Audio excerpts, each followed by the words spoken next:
So, for today's video, gagawa tayo ng chocolate chips. Ayun, moist na moist yung gagawin natin. Buti nakahanap ako ng ingredients na hindi karamihan. Dahil yung iba kasi mas marami pa silang nilalagay. So, sa atin, gagawa tayo ng paraan na maka-less tayo ba. So, let's start. So, meron na tayo ditong mixing bowl. So, 1/2 cup butter. Yung, ano ba? Ayan, room temperature. Yan, yung smoke na siya. Yung pag ginanyan mo siya, nag-test ka. Yan, slidey na siya. So, 1/2 cup butter. Yan, nalagyan na natin ng 1/2 cup butter. Next is 1/2 cup white sugar. Charot, ayan. Ready na tayo. So, 1/2 cup white sugar, lagay na natin dito. Then, another 1/2 cup brown sugar. So, malinis naman itong sugar na, ano natin, so, wala nang problema. So, 1/2 cup brown sugar. Then, paghalo-haloin lang natin ng ganyan. So, yan. Hanggang ma-mix na siya, yung mawala na yung lumps ng sugar ba. So, wala ko madali ba. Ang hirap pala nung sa umpisa. Pero pag nasanay ka na, so, diretso-diretso ka. Yan, mix lang natin. So, kailangan ko palang pumili ng yung babasaging mixing bowl ba para pag kayo nag-tutorial, makita nyo yung kalalabasan ba. So, ayan. So, medyo malayo-layo pa to. Kailangan ka natin i-mix masyado. Mix lang, mix. No need mixer, no need spatula lang okay. Sapat na.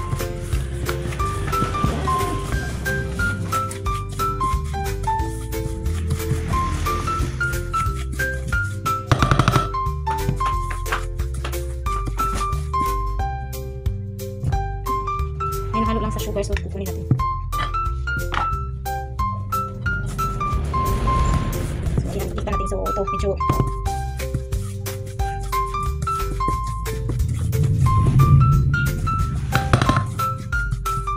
ayan. So, ano na yung sugar. So, ayan. So, ilagay na natin ito yung 1 egg. Meron tayong isang itlog.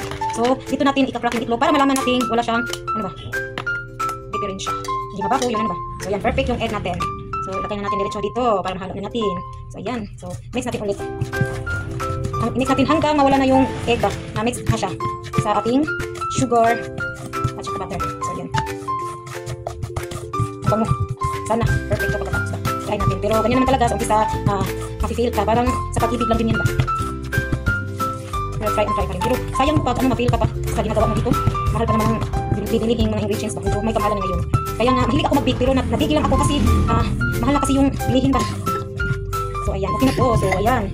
So, meron akong dito, vanilla.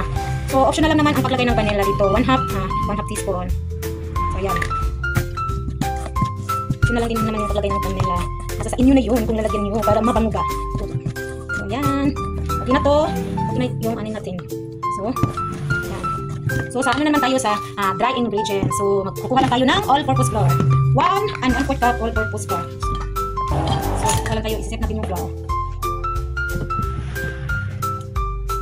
1 and 1/4 cup all-purpose flour. So,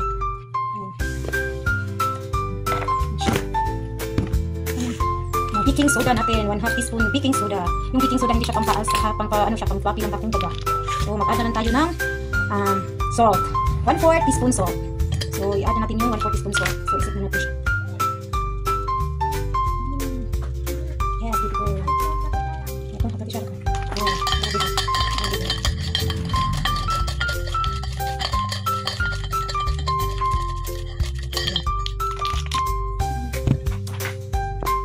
so, i-mix lang natin para maano siya. Well-combined yung mga dry ingredients natin. Pagkatapos, maglagay tayo ng chocolate chips. Ito, mas magkaganda dito sa ano. Ayan, natapon pa. Tumasik pa yung...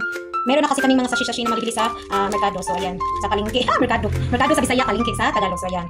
So, isang sashi nito is 10 piso. Pero yung paglalagay natin ng chocolate chips, optional lang din naman. Pwede nilagyan ng walnut. Hindi na yun sa inyo. Basta nasa sa inyo na yun talaga. Para, ano ba, lalong sumasarap. Parang pag-ibigan. So, ayan. 3 piraso lang yung nilagay ko. Pero mukhang kulang yung 3 piraso. So, meron ka naman extra, makapatay. 5 kasi yung binili ko. So, akala ko sakto lang yung 3 pack. Kulang pala. So, ayan. Mabos pa rin yung mga. So, diba, dito sa amin nakakatipid kasi kami dahil maninudo na kasi. So, okay na to. All set na yung dry ingredients natin. So, ako na siyang ibutang dairy mix. Paghahaluin natin yung dry and wheat ingredients.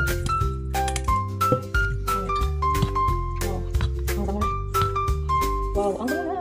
Maganda kasi yung babasagin na mixing bowl para makita niyo yung kung ano yung forma. Ang hirap ng Tagalog. Ang dami na. Sobra. So, yan.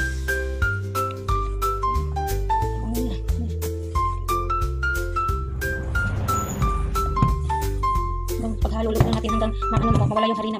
Harina all-purpose flour.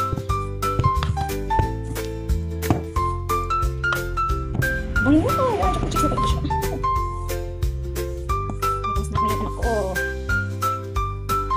Ayan. Okay na to. Ilagay na lang natin siya sa fridge na 30 minutes. Okay na to. Ayan. Yung chocolate chips natin. Okay na siya. Ilagay na natin siya sa fridge ng 30 minutes. So, ang bilis lang talaga. Ang bilis-bilis lang. Ayan. Ayan. Done. So, sa fridge. Lagay natin sa fridge.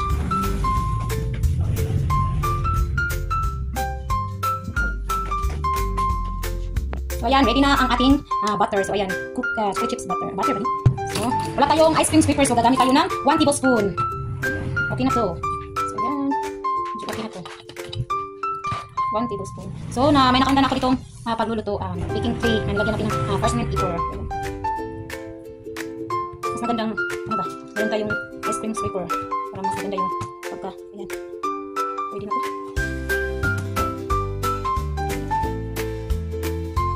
Mag-preheat na ako ng oven. Preheat ko na yung oven into 15 minutes. 12-15 minutes na preheat. So, masarap to, ano ba? Malinis yung kamay ko, ha? Pero don't worry, kami rin naman lang yung nagkain. Hindi naman natin ibibinta yan.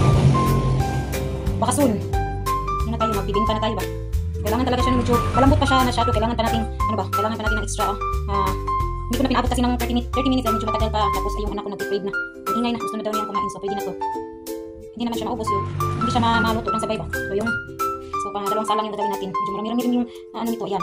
So, press lang natin konti. Ayan, press lang natin konti. Pero kahit hindi nyo na-i-press, kahit hindi nyo na-i-press siya, ano naman siya, magka-platin naman siya pag nasalang na sa oven. So, ayan. Ayan, luto na ang ating chocolate chips cookies. So, ayan. Ang bango. So, try na to ha. So, ayan. Wow, ayan. Ayan yung tukob. Try natin to. Ang init pa, pero